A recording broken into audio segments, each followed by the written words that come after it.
আসসালামু আলাইকুম, hello V1. দুপুরের খাবার নিয়ে বসেছি।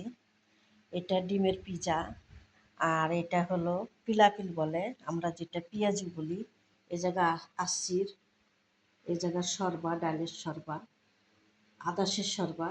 এরা আমরা যেটা বাংলাতে বলি ডাল, পাতলা ডাল, ভাত, গাছের তাজা লেবু সবুজ, এ জায়গা কালি ভুনা, এ জায়গা সালাদ, পানি।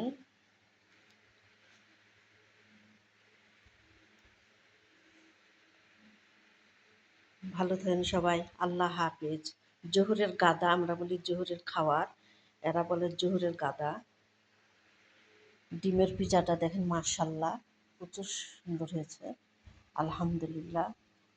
আর পাতলা ডাল দিয়ে পেঁয়াজু খেতে সে স্বাদ। আমার তো ভালো লাগে পাতলা ডাল দিয়ে পেঁয়াজু দিয়ে ভাত খেতে। আর লেবু, এই লেবুর চোচাটা কিন্তু মোটা, এটা গাছের লেবু। আমি চোচা সিদ্ধে খাবো, অনেকে খায়, ভালো লাগে।